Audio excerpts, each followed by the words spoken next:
തണൽ അഗ്രോഫാം nursery, Cheruvanchery. തളിപ്പറമ്പിൽ PK ശ്യാമളയ്ക്കെതിരെ വിമത സ്ഥാനാർത്ഥി. CPM ജില്ലാ സെക്രട്ടേറിയറ്റ് അംഗം TK ഗോവിന്ദനാണ് വേണ്ടിവന്നാൽ തളിപ്പറമ്പിൽ മത്സരിക്കുമെന്ന് പ്രസ്താവിച്ച് വാർത്താ സമ്മേളനം നടത്തി പാർട്ടി വിടുന്നതായി പ്രഖ്യാപിച്ചത്. 3 തവണ MV ഗോവിന്ദൻ തളിപ്പറമ്പിൽ MLA ആയി. 4ാം തവണ ഭാര്യയെ സ്ഥാനാർത്ഥിയാക്കി. അതിനർത്ഥം 4ാം തവണയും MV ഗോവിന്ദൻ എന്നു തന്നെയാണെന്നും TK ഗോവിന്ദൻ പറഞ്ഞു.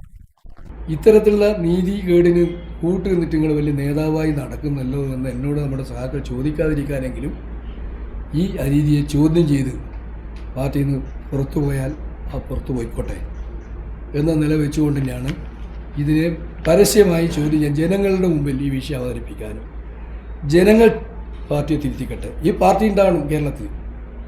ഈ പാർട്ടി കമ്മ്യൂണിസ്റ്റ് പാർട്ടി, മാർക്സിസ്റ്റ് ഒരു കാരണവശാലും ദുർബലപ്പെട്ടു പോകരുത് എന്ന് കരുതുന്നവരാണ്. ഇത്തരം കാര്യങ്ങളെ എതിർക്കാതിരിക്കുക എന്ന് പറയുന്നത് എന്നെ സംബന്ധിച്ചിടത്ത് സാധിക്കില്ല. പല എതിർപ്പും നടത്തി അവസാനം എതിർക്കാൻ പരാജയപ്പെടും തോന്നിയ ഘട്ടത്തിൽ തന്നെയാണ് മാഷോട് തന്നെ പറഞ്ഞു, മാഷ ഞാനില്ല, ഇതിനോട് യോജിക്കാനൊക്കെ ആവില്ല, ഞാനിത് പാർട്ടിയായിട്ടുള്ള എൻ്റെ ബന്ധം വിച്ഛേദിക്കാനാണ്, പരസ്യമായി പറയാനാണ്, ജനങ്ങളോട് പറയാനാണ് പോകുന്നത് എന്ന് പറഞ്ഞുകൊണ്ടാണ് ഞാൻ ഇത് അവസാനിപ്പിച്ചത്. നേരത്തെ PK ശ്യാമളയുടെ സ്ഥാനാർത്ഥിത്വത്തിൽ CPM തളിപ്പറമ്പ് മണ്ഡലം കമ്മിറ്റിയിൽ ശക്തമായ വിമർശനം ഉയർന്നിരുന്നുവെന്ന് TK ഗോവിന്ദൻ പറഞ്ഞു.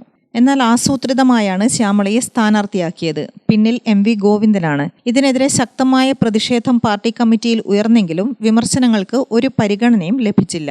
6 പതിറ്റാണ്ടിനിടയിലെ പാർട്ടി പ്രവർത്തനത്തിനിടയ്ക്ക് മുമ്പെങ്ങുമില്ലാത്ത വിധം ചില ദുഷ്പ്രവണതകൾ MV ഗോവിന്ദൻ പാർട്ടി സെക്രട്ടറി ആയതിനു ശേഷം പാർട്ടിയിൽ ഉണ്ടാക്കുകയാണ്. ആന്തൂരിലെ വ്യവസായി സാജന്റെ ആത്മഹത്യക്ക് ഉത്തരവാദി ശ്യാമളയാണെന്ന വിമർശനം ശക്തമായിരുന്നു. അന്ന് ശ്യാമളയ്ക്കെതിരെ പാർട്ടി നടപടി ഉണ്ടാകുമെന്ന് പാർട്ടി പറഞ്ഞിരുന്നു. അന്ന് ജില്ലാ സെക്രട്ടറി P ജയരാജനായിരുന്നു. എന്നാൽ പിന്നീട് കണ്ടത് ആ P ജയരാജനെ ഒതുക്കിയതാണ്. ഇങ്ങനെ പലരെയും ഒതുക്കുന്ന പ്രവണത വർദ്ധിച്ചു വരികയാണ്. KK ശൈലജയെപ്പോലൊരാൾ നിയമസഭയിൽ വേണ്ടതല്ലേ? അവരെ എന്തിനാണ് സ്വന്തം മണ്ഡലത്തിൽ നിന്ന് പേരാവൂരിലേക്ക് നാടുകടത്തിയെന്ന് TK ഗോവിന്ദൻ ചോദിച്ചു. പാർട്ടിക്കുള്ളിൽ വിമർശനം ഉന്നയിക്കുന്നതാണ് പാർട്ടി ശൈലി. എന്നാൽ ഇന്നത്തെ പാർട്ടിക്കുള്ളിൽ ഇരുന്നു കൊണ്ട് വിമർശിച്ചിട്ടു കാര്യമില്ല. അതുകൊണ്ടാണ് പാർട്ടി വിടുന്നതെന്നും അദ്ദേഹം പറഞ്ഞു. V കുഞ്ഞികൃഷ്ണൻ ഉയർത്തിയ ആരോപണങ്ങൾ ശരിയാണെന്ന് അന്നാട്ടിലെ ജനങ്ങളും പാർട്ടിക്കാരും പോലും വിശ്വസിക്കുന്നതെന്നും TK ഗോവിന്ദൻ പറഞ്ഞു. ഗ്രാമിക ന്യൂസ്, കണ്ണൂർ.